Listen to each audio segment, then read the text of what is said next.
Y parte de eso, lo que hemos estado viendo ya a partir de estos domingos, es que ya vimos qué es la doctrina, qué es la sana doctrina, ya vimos la Biblia como la palabra de Dios, que es la palabra de Dios, ya vimos la doctrina de la salvación y vamos a empezar a estudiar eclesiología. ¿Y por qué eclesiología? Porque hay algo importante que nosotros tenemos que destacar en esta enseñanza.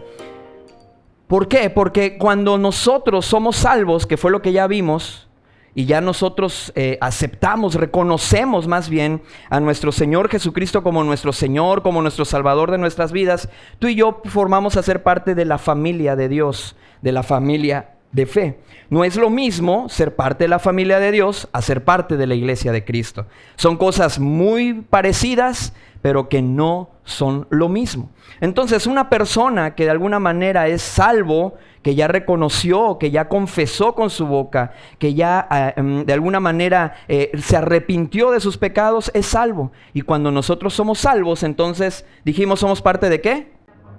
De la familia de Dios. Y una vez que usted ya es parte de la familia de Dios, empieza a congregar en una iglesia, empieza a ir a las actividades en esa iglesia y empieza usted a tener el deseo de integrarse, de servir en un ministerio, de empezar, ahí viene el siguiente paso.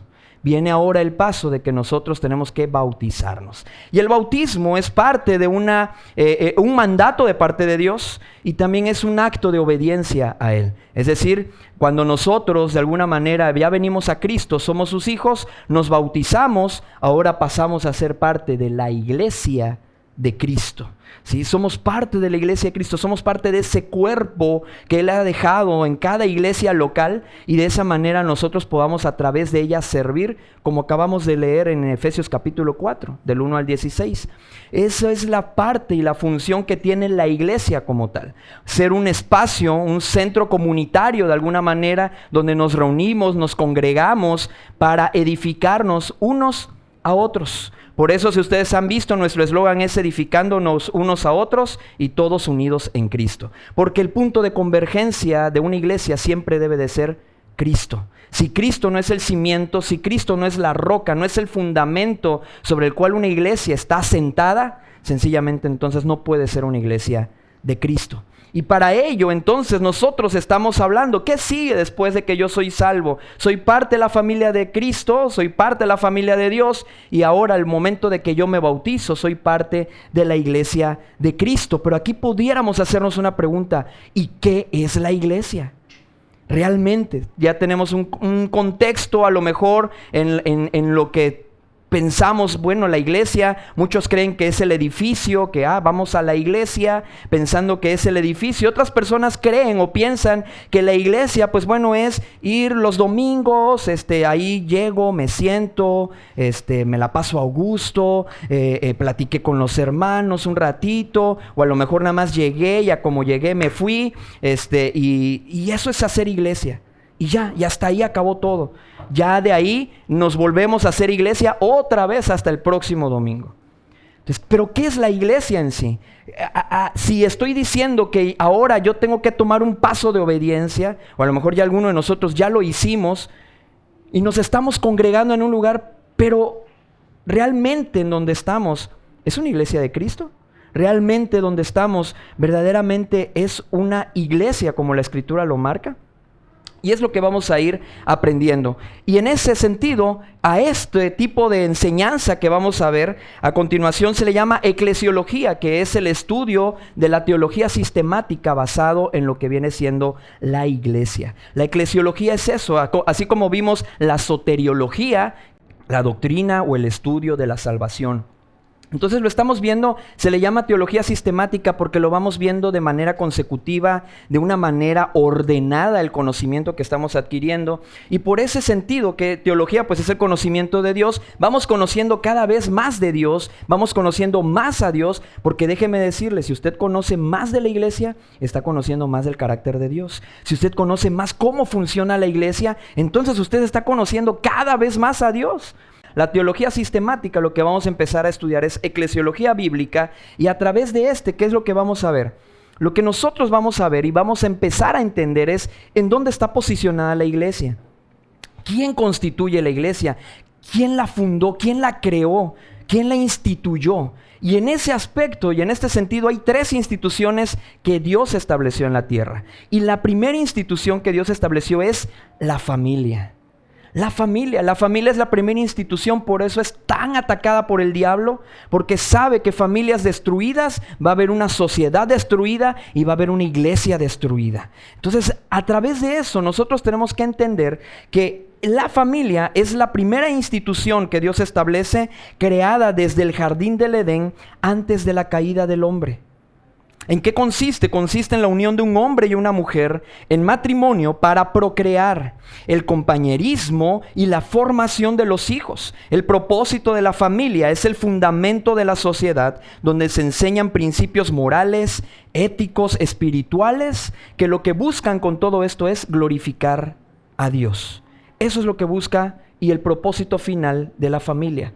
Todas las 3 buscan lo mismo y han sido creadas con el mismo propósito, que Dios sea glorificado a través de estas. Y la segunda institución que Dios establece es el gobierno civil, porque ahora necesita haber un orden. Nosotros creemos que tenemos un Dios que es un Dios de orden. Porque dice precisamente en Corintios podemos encontrar ese principio bíblico, porque Dios no es un Dios de confusión, Dios es un Dios de orden, ¿sí? Y quiere que todo lo hagamos decentemente y en orden. Entonces, al momento de eso, empiezan a haber familias. Resulta que en la antigüedad, en el principio de la creación, empezaban a comportarse mal la gente, habían pleito entre los vecinos, resulta que un vecino mató al otro, resulta que empezaron a suceder esas cosas y bueno, tiene que haber un gobierno, alguien que ponga orden en esto. Tienen que establecerse leyes para que estas leyes rijan la conducta del hombre. Y a través de esa, entonces es creado, por lo tanto, el gobierno civil. Hoy en día muchos gobiernos están fuera realmente de lo que para el Dios el cual los dejó. Pero, sin embargo, la institución del gobierno civil es una creación de Dios también. Es una institución que Dios establece en la tierra. Y esa nos lleva a la siguiente institución que Dios establece, y es la iglesia. La iglesia juega un papel muy importante para estas 2 anteriores. ¿Por qué? Porque de alguna manera es ese agente regulador de la conducta del hombre y de la que va a llevar a que no pierda su propósito la familia ni el gobierno.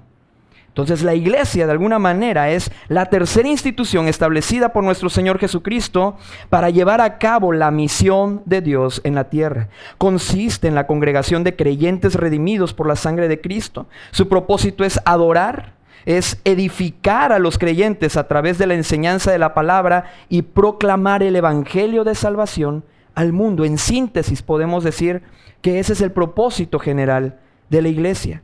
Pero tanto la iglesia como el gobierno civil se componen de la primera institución. ¿De qué? De la familia. ¿A quién vas a gobernar si no existen personas para gobernar? ¿A quiénes vas a de alguna manera reunir o se van a reunir, se van a congregar si no está la primera institución establecida? Entonces consiste, dijimos, toda iglesia como gobierno se componen de la primera institución divina que nuestro Dios creó, instituyó y estableció en la tierra, la familia. Sin familias no puede coexistir lo demás. Es por ello la importancia de la iglesia como la institución reguladora para que las 3 instituciones divinas puedan marchar en armonía. Ahora, ¿se da cuenta usted entonces que la iglesia trasciende más allá de unas 4 paredes? Hasta donde la iglesia juega un papel importante para que lo que hoy se está llevando a cabo, lo que el gobierno hoy está decretando como cierto, lo que hoy el gobierno está instituyendo como algo legal, como algo bueno, hasta donde la iglesia juega un papel importante para ello, para contrarrestar, predicando la verdad, lo que Dios realmente ha dejado establecido. Entonces jugamos un papel importante la iglesia, tanto en esto como en esto. ¿Por qué? Porque hay familias que vienen destruidas, destrozadas, hay personas que vienen realmente, completamente quebrantadas, y la iglesia juega un papel importante para restaurarlas. La iglesia juega el papel no para condenar al pecador, porque ni siquiera Cristo mismo vino a condenar, sino vino a salvar lo que se había perdido. Entonces la iglesia no está netamente, o su propósito principal es condenar a nadie, sino es buscar cómo restaurar al caído, cómo ayudar a que el pecador llegue a Cristo y cómo a través de Cristo y su palabra como iglesia podamos ayudarlo a que crezca, a que madure y como acabamos de leer, para que todos lleguemos a la unidad de la fe, al conocimiento del Hijo de Dios, a un varón perfecto, a la medida de la estatura de la plenitud de Cristo. Esa es nuestra regla, en el cual nos vamos a medir Cristo. Esa es nuestra regla, no hay más. Si tú quieres medirte, quieres evaluar tu vida, cómo está en relación, en tu comunión con Dios, necesitas ver a Cristo. Necesitas saber, conocer cómo es Cristo. Porque cuando tú conoces, y era una predicación que escuchábamos el día de ayer, decía este pastor, cuando tú conoces la verdad, entonces logras reconocer lo que es verdadero y también lo que es falso, lo que es mentira. Entonces yo necesito primero conocer para entonces reconocer, tener discernimiento de parte de la palabra para que yo sepa qué es lo bueno y qué es lo malo. Pero si tú no conoces, si tú no te empapas, si tú nada más estás a expensas de lo que aquí se dice, mi hermano, tú vas a mantenerte estancado, tú vas a mantenerte siempre pensando y diciendo, es que yo no entiendo lo que la Biblia dice, yo no sé qué es lo que realmente Dios me quiere decir aquí, donde estamos nosotros inmersos en una burbuja en la cual, por el hecho de no ir a la palabra de Dios, antes orando, pidiendo dirección al Espíritu Santo, porque el que nos guía a toda la verdad, ¿quién es? El Espíritu Santo. Le guía a ti, me guía a mí, a todos nos guía el Espíritu Santo. Entonces por eso es la importancia que primero seamos hijos de Dios para poder ser parte de la iglesia de Cristo. Porque de esa manera, a través de su Espíritu Santo, Dios empieza a hacer cosas maravillosas y asombrosas a través de su iglesia. Pero cuando la iglesia está unida, como acabamos de leer en Efesios 4, un mismo espíritu, un bautismo, una fe. Eso es lo que quiere el Señor a través de su iglesia, que su iglesia sea unidad. ¿Por qué? Porque dice, así como tú y yo somos uno, que el mundo los vea y el mundo creerá que tú me enviaste.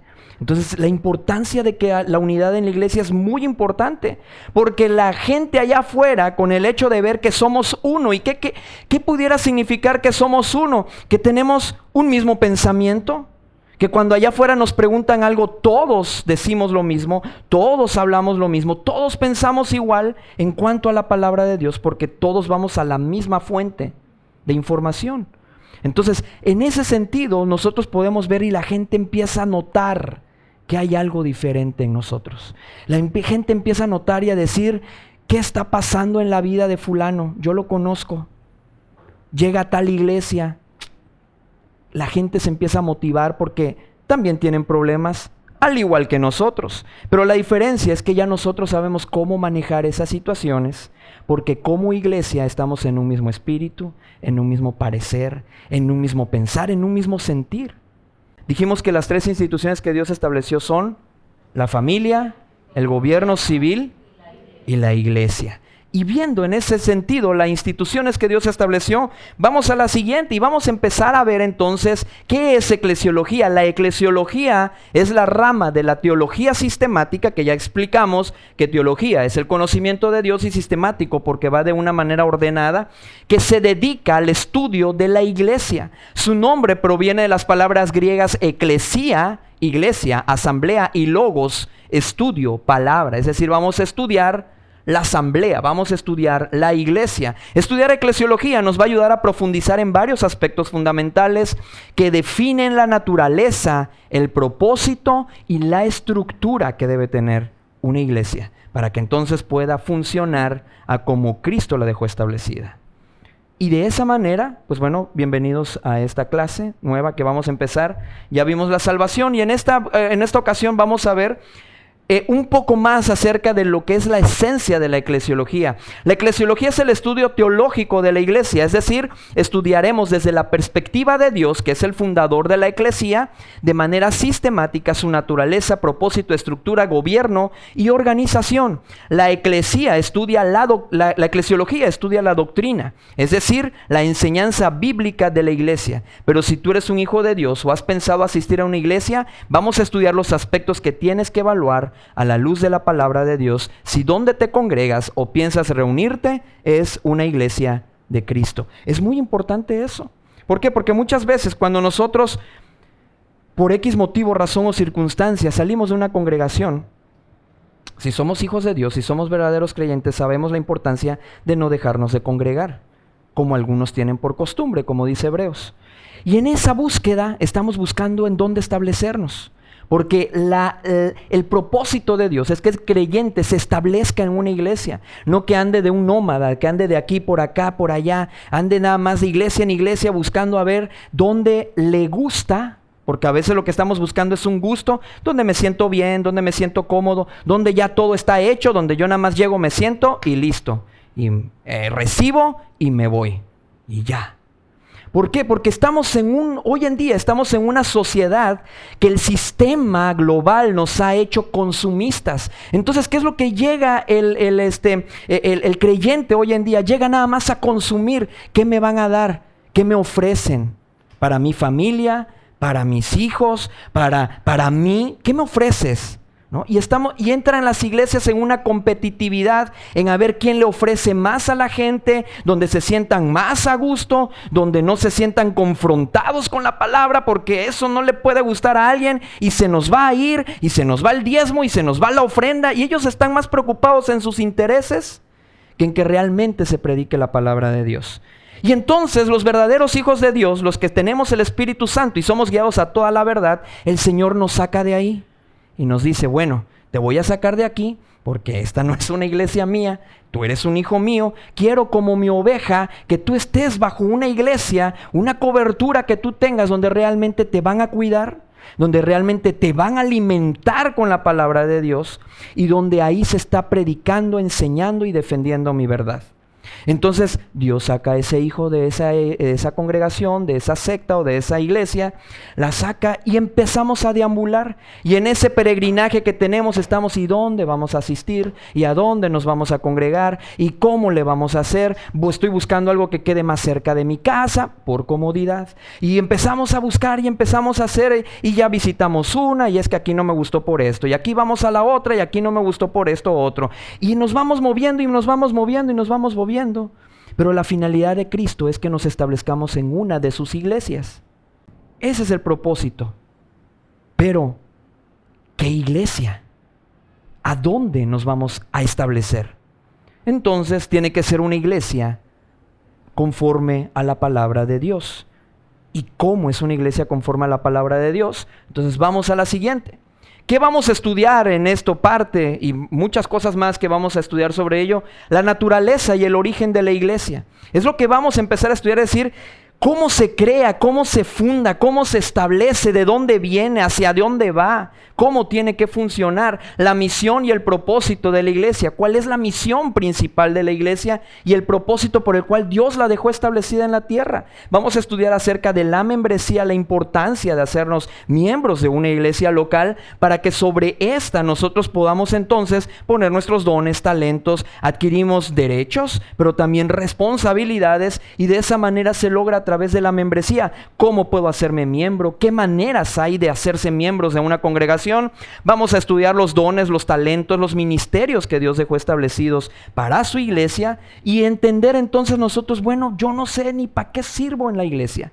Yo no sé ni en qué puedo funcionar. Bueno, lo vamos a ver a través del estudio de los dones, de los talentos y en qué ministerios Dios dejó establecido a través de su palabra. Pero también vamos a estudiar el gobierno y la estructura que debe tener una iglesia. Cómo debe manejarse una iglesia en su totalidad como una institución. ¿Sí? Como una institución, porque estamos hablando que la iglesia es una institución divina, no es de creación humana. Es de creación divina. Y muchos aspectos más que vamos a estudiar acerca de la iglesia, como la disciplina eclesiástica, entre muchas otras cosas más. Ahora, ¿qué es lo que vamos a lograr con esto? Lo que queremos lograr es identificar, que tú identifiques si estás en una iglesia de Cristo o estás en una secta. Eso es lo que buscamos. Es lo que queremos llegar a esto, que logremos identificar si Familia Sobre la Roca ¿Estamos realmente poniendo el fundamento sobre la roca, como nos hacemos llamar, que es Cristo? ¿O realmente estamos jugando a la iglesita? ¿O venimos aquí nada más como un club social? ¿O cuál es el propósito por el cual estamos? Entonces vamos a identificar a través de este estudio, pero también vamos a esclarecer si estamos sirviendo a Dios o estamos sirviendo al hombre. Porque hoy en día muchas veces, y trágicamente es esto, que hoy los líderes, los pastores sienten que los sirven a ellos y no a Dios. Y están para que los sirvas a ellos, no a Dios. Si Él no le parece algo, si Él no está de acuerdo con algo, sencillamente te quito. Ya no sigues aquí en este ministerio porque a mí ya no me place darte esa oportunidad. Entonces tenemos que entender cuando veamos la estructura y el gobierno de la iglesia que nosotros si estamos sirviendo a Dios o estamos sirviendo al hombre. Pero también vamos a comprobar si el modelo de gobierno y administración de la iglesia donde te congregas es conforme a las Escrituras. Eso es muy importante porque si hoy en día ha traído muchos problemas a las iglesias en general, es cómo es su forma de gobierno y también cómo están estructurados, cómo se administran. Y ahí es donde recae algo muy importante. La responsabilidad, mis hermanos, es de ustedes y mía. No es solamente del pastor. Todo siempre se lo añadimos. Y precisamente cuando tú le das toda la autoridad al pastor, como iglesia, es que no podemos tocar al ungido de Dios. Es que Dios fue el que lo puso. Pero es un hombre y también puede errar. Y si tú como iglesia no conoces cómo debe funcionar una iglesia, si tú como iglesia desconoces lo que Dios dejó establecido para que su iglesia funcione conforme a su voluntad, mi hermano, cualquier persona se va a sobrepasar sobre ti. Cualquier persona te va a volver su esclavo. Cualquier persona te va a volver su servidor y no un servidor de Cristo. Entonces tenemos que comprobar a través de este estudio, que es lo que queremos lograr, es que tú entiendas cómo debe gobernarse una iglesia y también cómo debe administrarse. Pero a la vez también recordaremos, porque yo sé que algunos de nosotros ya sabemos ciertos principios, vamos a recordar, vamos a aprender y en muchas cosas vamos a reaprender las responsabilidades, autoridades y limitaciones de autoridad, tanto de líderes, pastores y de la iglesia. ¿Tiene autoridad la iglesia? Sí. ¿Tiene autoridad un pastor? También. Pero ¿cómo llevan esa deferencia entre ellos? Es decir, ese respeto mutuo entre ambas autoridades que Dios le ha dado a ambos para servir. Cuando perdemos de vista que los ministerios, que la palabra, la raíz de esa palabra, ministrar, es servir, y que todos nosotros somos ministros de Cristo, así lo dice la Escritura, entonces todos nosotros somos servidores de Cristo.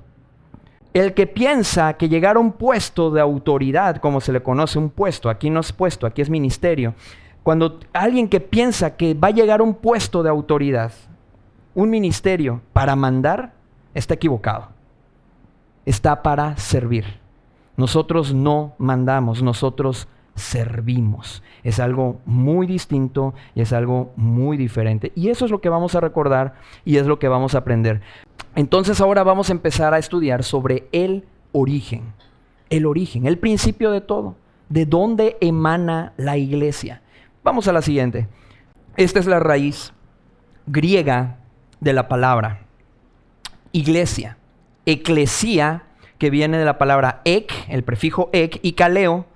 Ek es una preposición denotando origen, es decir, está refiriéndose aquí de, fuera, de lugar, de tiempo o causa, y kaleo, que quiere decir llamado, un llamado enérgico, y aquí hacemos el énfasis propiamente en voz alta, es decir, es un llamado, no es nada más, vamos a hacer iglesia, ¡vamos a hacer iglesia! Está hablando está connotando algo que es un mandato, lo vamos a hacer así. Entonces, ese es un llamado enérgico, propiamente en voz alta, y en pocas palabras, yéndonos a esta traducción, nos está diciendo que significa llamar fuera, convocar gente específica para una tarea específica. Entonces, somos llamados fuera. ¿Fuera de qué? Dice la Escritura que viene por una iglesia santa. ¿Qué es santidad? ¿Qué es ser una iglesia santa? ¿Qué es ser alguien santo? ¿Por qué somos santos? Escogidos, apartados, ¿verdad? ¿Apartados de qué? Del pecado. Para Dios. Entonces, en ese aspecto y en este sentido, mis hermanos, nosotros hemos sido llamados fuera. Hay algo que publiqué en esta semana también acerca de la importancia que no somos del mundo. ¿Sí? Le puse ahí, somos extraterrestres, en el buen sentido de la palabra y para llamar la atención de la gente, y más que ahorita está ese tema de los extraterrestres, de los ovnis, de los aliens y todo eso. Y realmente viéndolo desde esa lógica, somos extraterrestres. ¿Y qué es lo que quiere significar extraterrestres? Alguien que no pertenece a la Tierra. Y la Escritura claramente nos dice que nosotros no somos de este mundo. Ya estando en Cristo, tú y yo ya no pertenecemos a este planeta. Dice, nuestra ciudadanía está en los cielos. Entonces, ¿pero cuánto seguimos siendo ciudadanos mexicanos terrenales? ¿Cuántos de nosotros seguimos sintiendo que pertenecemos a esta tierra? Y eso nos impide despojarnos de todo aquello, como dice la Escritura, de todo el peso que nos asedia, para que podamos correr con paciencia la carrera que tenemos por delante. Porque seguimos anclados a esta tierra, seguimos aferrados, nos seguimos sintiendo humanos. Digo, somos humanos, pero en el buen sentido de la palabra, nos seguimos sintiendo que pertenecemos a este planeta Tierra. Tú y yo ya no pertenecemos aquí. Ya no pertenecemos aquí. Estamos esperando nada más que llegue nuestro Señor y nos lleve a esa ciudad celestial que Él nos ha prometido, que Él nos dijo que iba a ir a preparar, que iba a ir a preparar lugar para nosotros, que por lo tanto en este peregrinaje tú no te turbes. Dice, no se turbe vuestro corazón. ¿Crees en Dios? Cree también en mí. Entonces esa es la importancia de la cual tú no debes de perder de vista, que tú ya no perteneces a este mundo. Estamos en el mundo, pero no somos de este mundo. Entonces, en ese sentido, la iglesia ha sido llamada fuera para cumplir con el propósito, la misión que Dios le ha encomendado a su iglesia. Vamos a la siguiente, y en esta siguiente que vamos a ver, que como iglesia hemos sido llamados fuera, y aquí la iglesia encontramos ahora la palabra eclesía, que está en griego, y kahal, que está en hebreo, y estas dos palabras las podemos encontrar en el Antiguo Testamento y en el Nuevo Testamento la vamos a encontrar como eclesía. Es decir, kahal es una palabra de origen hebreo, porque recuerden que la palabra de Dios se escribió en 3 idiomas. ¿En qué idioma se escribió la palabra de Dios? En griego, hebreo y arameo. Y en griego koiné, que era la lengua más popular en aquel entonces. Entonces, en esos 3 idiomas se escribió la palabra de Dios. Y el Antiguo Testamento se escribió en su mayoría, si no es que todo, en hebreo. Y por lo tanto, la palabra que se utiliza para iglesia en el Antiguo Testamento es kahal. Es decir, que podemos encontrar la palabra iglesia desde el Antiguo Testamento, sí podemos encontrarla. Recuerden que de alguna manera era un tipo, una sombra de lo que habría de venir, de lo que cuando Cristo vino y establece su iglesia ya aquí en la tierra, entonces podemos encontrar la palabra eclesía. ¿Por qué? Porque pues bueno, esta y esta de alguna manera prácticamente significan lo mismo, ¿sí? Pero una está en hebreo y la otra está en griego. Y la palabra eclesía, que es una palabra de origen griego, literalmente significa los llamados fuera o la asamblea de los ciudadanos, y es una palabra compuesta. Y vamos a la siguiente, y en esta parte, miren, esta es el texto bíblico, ¿sí?, que estamos viendo aquí, y en este texto es Deuteronomio 4:10, que es cuando encontramos una de las primeras menciones de la palabra kahal. Y aquí este se llama interlineal porque aquí en la parte de arriba podemos ver el hebreo, ¿sí? Y aquí podemos encontrar en español la traducción de estas palabras, y si uno lo lee así tal cual como está en el hebreo a nuestro idioma, uno dice, no le vamos a encontrar sentido ni coherencia. Al Oreb en tu Dios Yahvé, estuviste que día y pueblo para mí reúne a mí Yahvé, decir, temer, aprenderán que mis palabras.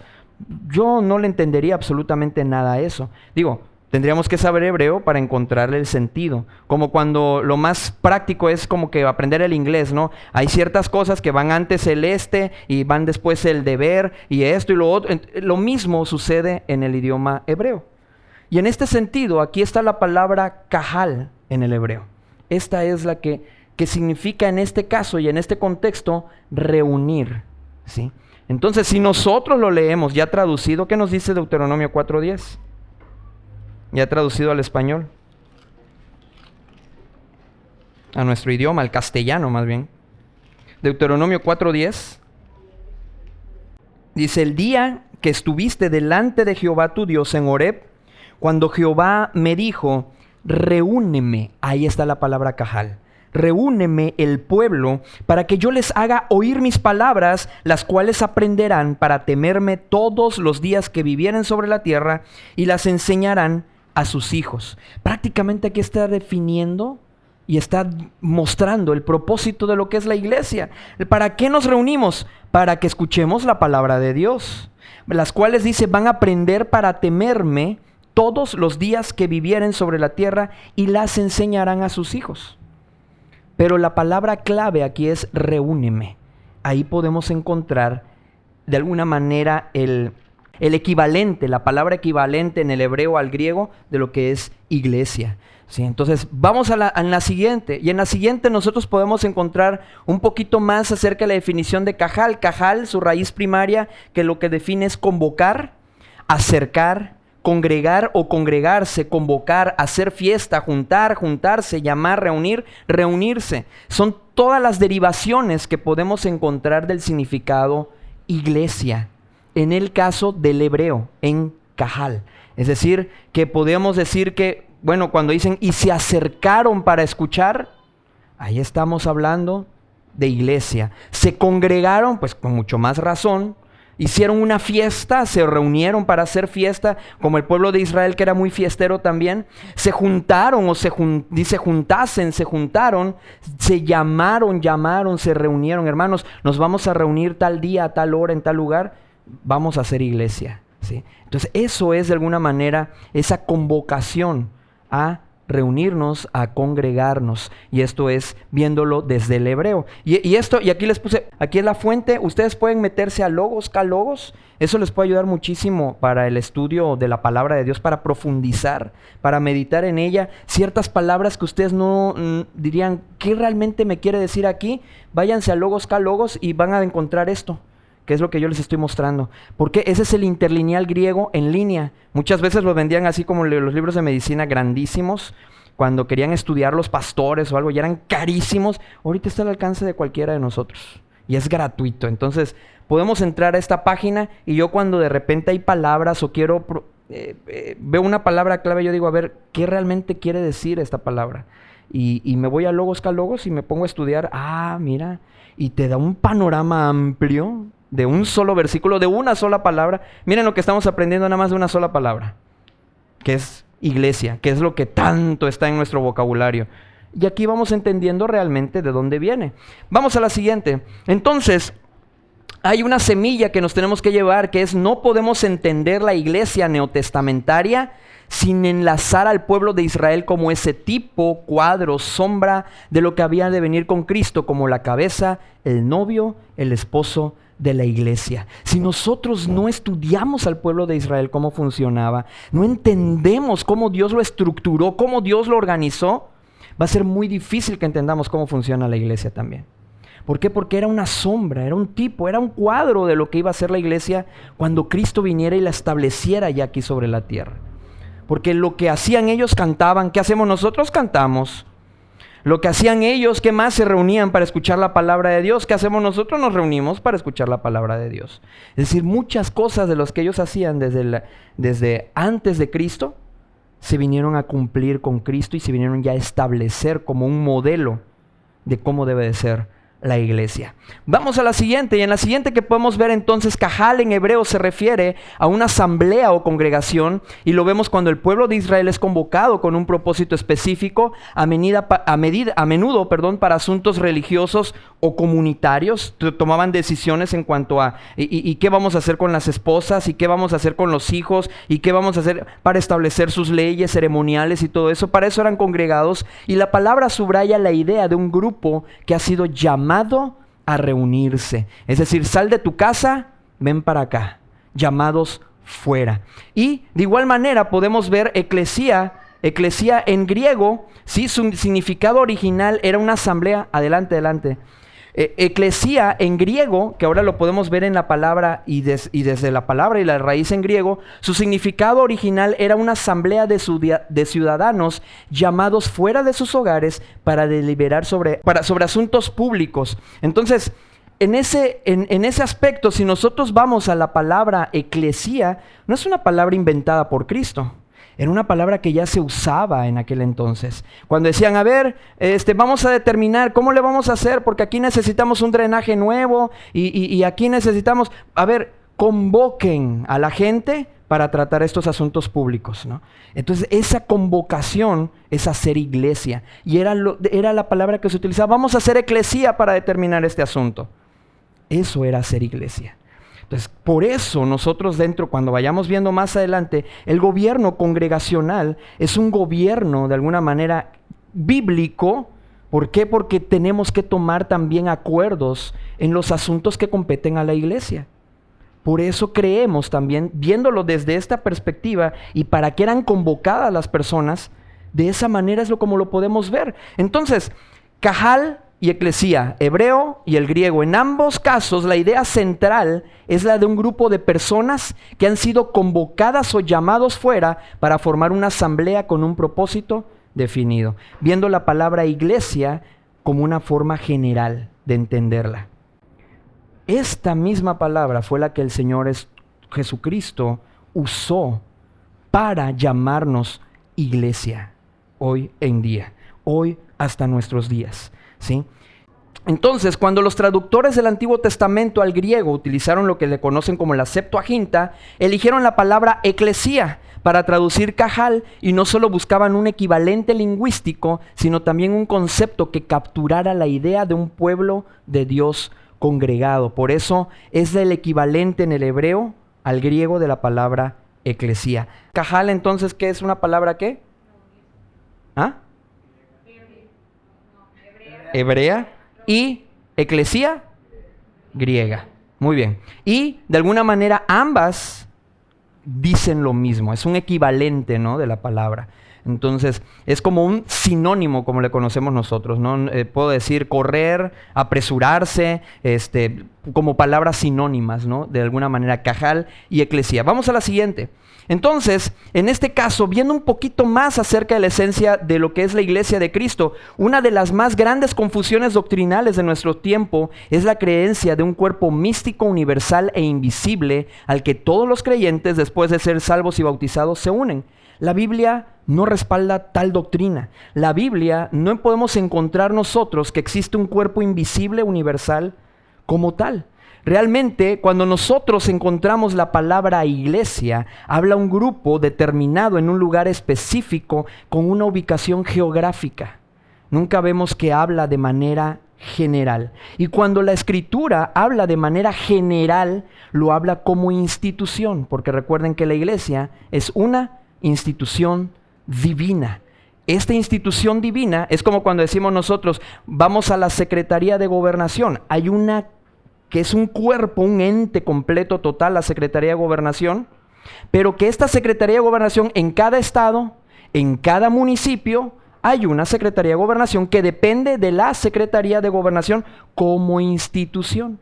Entonces podemos hablar de la Secretaría de Gobernación y podemos englobar a todas las secretarías de gobernación que existen en todos los municipios, en todos los estados y a nivel república. Es lo mismo como se establece la iglesia. Cuando muchas veces nosotros encontramos la palabra iglesia, Dios se está refiriendo como institución. Y por eso la vemos de manera que engloba a todas las iglesias locales. Entonces, por eso es importante que nosotros entendamos esto, porque es otra herejía y es otra doctrina falsa acerca de creer en un cuerpo invisible, que no tiene una ubicación, que está a la deriva y que nada más es algo que engloba a todos. Y esta misma doctrina, ¿de dónde creen que proviene? De la Iglesia Católica. Por eso se llaman católicos, la Iglesia Universal, ¿no? Entonces, en ese aspecto, de ahí mismo emana esta doctrina que va en contra de la palabra de Dios. Y es importante que nosotros lo estudiemos porque es una corriente de pensamiento que se ha ido infiltrando día tras día en las iglesias. Hoy en día, la idea de una iglesia universal o invisible debemos analizarla exactamente como la Biblia utiliza el término. El término básico y su frecuencia, la palabra que nosotros traducimos como iglesia, proviene del griego eclesía. El término iglesia aparece en el Nuevo Testamento como ya de alguna manera, esto es un recordatorio de lo que vimos en línea hace un tiempo. Y como ya vimos, aparece más de 100 veces en la Biblia la palabra iglesia, de manera general, ya incluyendo de alguna manera también la palabra eclesía, como tal particularmente. Yo las conté, y yo conté como 108 veces que se repetía esa palabra en el Nuevo Testamento, porque la otra es cajal. Eclesía se repite aproximadamente en el Nuevo Testamento 108 veces. Entonces, la importancia, hemos hablado cuando hablamos hermenéutica, de cuando encontramos una palabra que se repite muchas veces, es porque es algo muy importante. Entonces, imagínense, más de 108 veces se repite en el Nuevo Testamento la palabra eclesía, la palabra iglesia. Entonces, el significado literal de esta palabra es congregación o asamblea. La palabra en sí misma no indica un propósito con el que dicha asamblea se reúne, la palabra eclesía. Porque si ya vimos, puede ser para convocar a los vecinos, y ahí estamos haciendo eclesía, puede ser para llamar para algunos otros asuntos. Es más, en Hechos podemos encontrar un ejemplo bíblico que se utilizó la palabra eclesía para reunirse, para causar un disturbio. Entonces, aquellas personas que hicieron eclesía para causar un disturbio, también se utiliza esa misma palabra. Entonces, como tal, la palabra eclesía o iglesia no especifica el propósito para el cual se está reuniendo la gente. En Cristo, la palabra eclesía lleva otra connotación. Y sí establece la Biblia para qué quiere que nos reunamos, para qué quiere que nos congreguemos. Obviamente no es para hacer disturbios, no es para andar haciendo alborotos, no es para andarnos peleando, sino es para precisamente llevar y enseñar todo lo que el Señor Jesucristo nos ha dejado. Una de las grandes confusiones doctrinales, como veíamos ahorita en nuestros tiempos, es la creencia de un cuerpo místico, universal, invisible. No existe el concepto universal. En el Nuevo Testamento no hay nada que se refiera a un cuerpo universal e invisible de Cristo. El sentido institucional como organismo, cuando las Escrituras parecen hablar de la iglesia de manera general, no se están refiriendo a una iglesia universal, sino a la iglesia como un organismo, como una institución. La analogía del matrimonio. En este sentido institucional, el término iglesia actúa como un calificativo que reúne a cuerpos independientes como un todo, pero sin mezclarlos ni unificarlos. Es exactamente igual a cuando usamos la palabra matrimonio en singular. Identifica a una institución de todos los matrimonios sin mezclarlos, y nunca se habla de un matrimonio universal. ¿Y por qué ponemos la analogía o el contexto del matrimonio? Porque recuerden que la iglesia lleva también y nos pone de ejemplo a Cristo, que el matrimonio debe funcionar igual que como Cristo ama a la iglesia. Yo voy a amar a mi esposa como Cristo ama a la iglesia.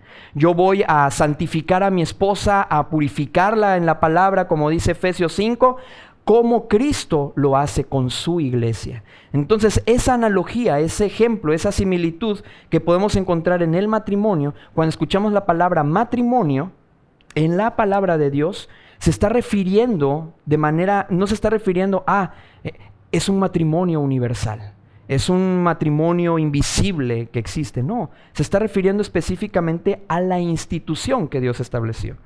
Entonces, sí nos queda claro el término en cuestión de que no existe una iglesia universal como tal. La evidencia más contundente contra esta doctrina es que casi en todas las ocasiones en que la palabra se emplea en las Escrituras se refiere directa y exclusivamente a una asamblea local reunida con propósitos de fe. Un detalle exegético, ¿recuerdan qué es exégesis? Una interpretación correcta de la palabra en cuanto a lo que realmente Dios nos está diciendo. Entonces, un detalle exegético que podemos encontrar fascinante en la Escritura es el uso que evitaban deliberadamente usar la palabra iglesia en singular para referirse a una región o provincia. Siempre la usaban en plural, lo que destruye la idea de una iglesia universal o una iglesia nacional. Se dice, las iglesias de Galacia. Estoy dando ejemplos bíblicos. O las iglesias de Macedonia. Pero nunca se refieren a la iglesia de Galacia, a menos que se esté refiriendo a una en particular. ¿verdad? En singular. En cualquier lugar donde prevaleció el cristianismo en la edad apostólica, la Biblia habla de una pluralidad de iglesias locales. Vamos a ver la siguiente gráfica. Y en esta siguiente tabla podemos nosotros encontrar el uso del término eclesía como asamblea local. La explicación bíblica es que se refiere a una congregación específica, visible y autónoma en una ubicación geográfica determinada. Si ustedes se han dado cuenta, cuando hacemos una invitación para alguna actividad que queremos que más gente venga con nosotros, ven a la Iglesia Universal de Cristo. Oye, pero ¿en dónde está? Es universal, es invisible.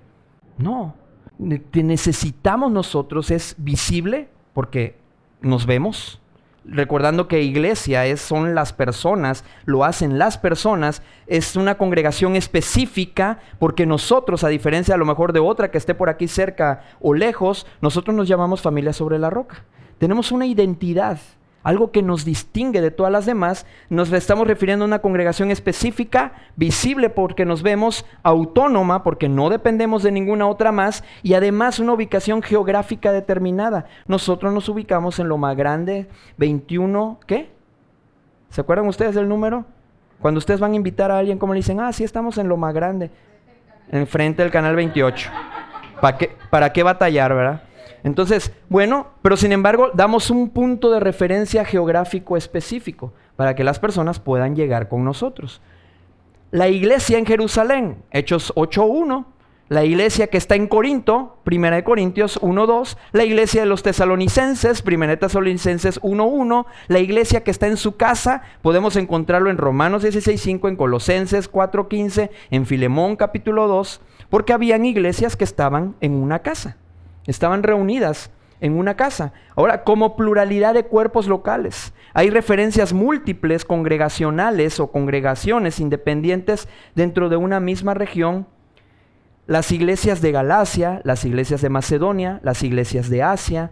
Como institución u organismo podemos encontrar una referencia al diseño, la idea o la institución general que Cristo fundó, no un cuerpo místico. Y dice, y dio por cabeza sobre todas las cosas a la iglesia. Efesios 1:22. A él sea la gloria en la iglesia. Efesios 3:21. Cristo amó a la iglesia y se entregó a sí mismo por ella. Efesios 5:25. Aquí está hablando de la iglesia en estos como institución, como organización, ¿sí?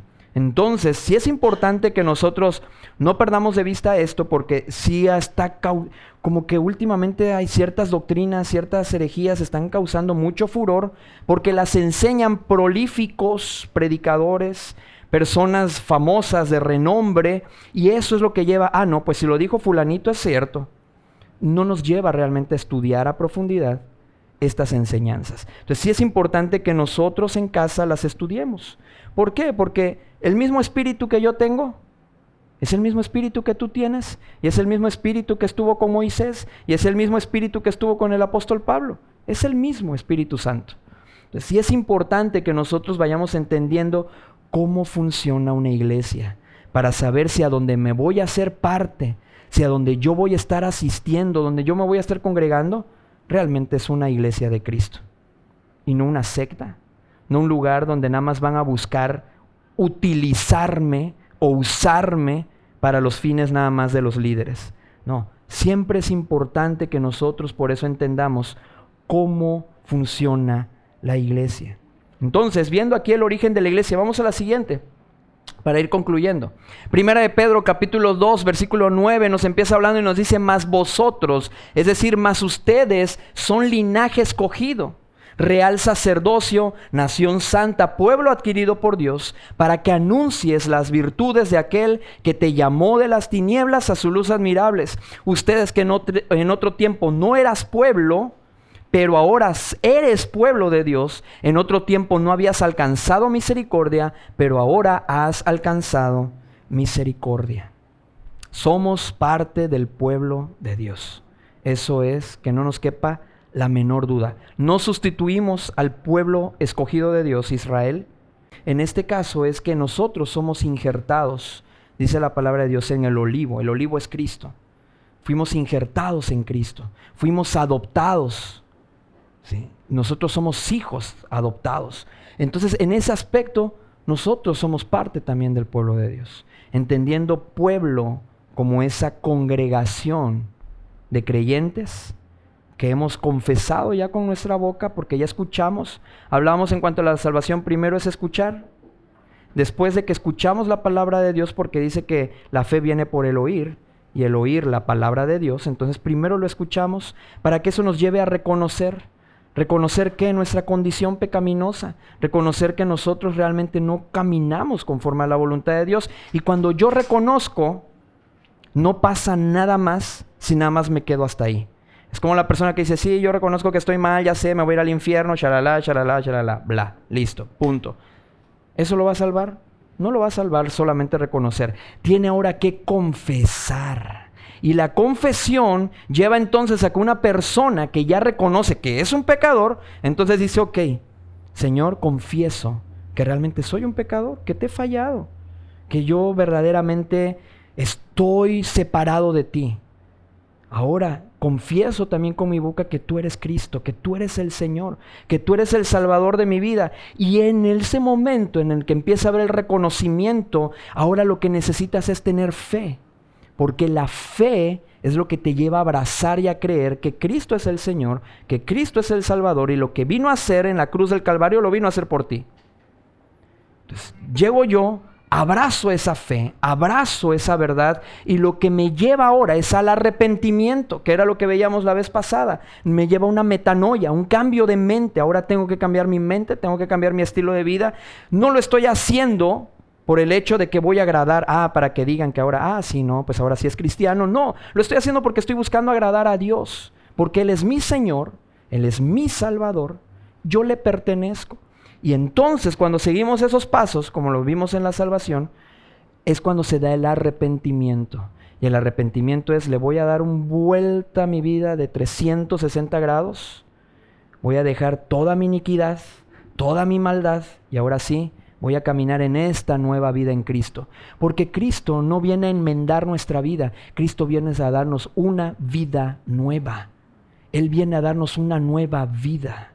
Entonces, eso es lo que nosotros tenemos que entender. Y en esa nueva vida es en la que yo tengo que caminar para agradarlo a Él. ¿Sí? Entonces, ¿sí nos quedó claro hasta ahorita lo que acabamos de ver? ¿Sí? En cuanto a lo que es el origen de la iglesia, estamos viendo definiciones, vamos a estar viendo esta parte, y es importante porque ¿ya se dieron cuenta cuánto aprendimos de las dos palabras? Nos la pasamos estudiando la palabra griega y la palabra hebrea. ¿Y cuánto aprendimos de esas dos palabras? Que resumen prácticamente todo lo que es una iglesia. ¿Alguna otra duda, comentario, pregunta que tengan?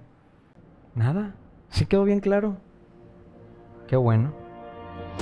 Qué bueno, me da mucho gusto. Entonces, vamos a la siguiente ya para la conclusión. Muchas gracias.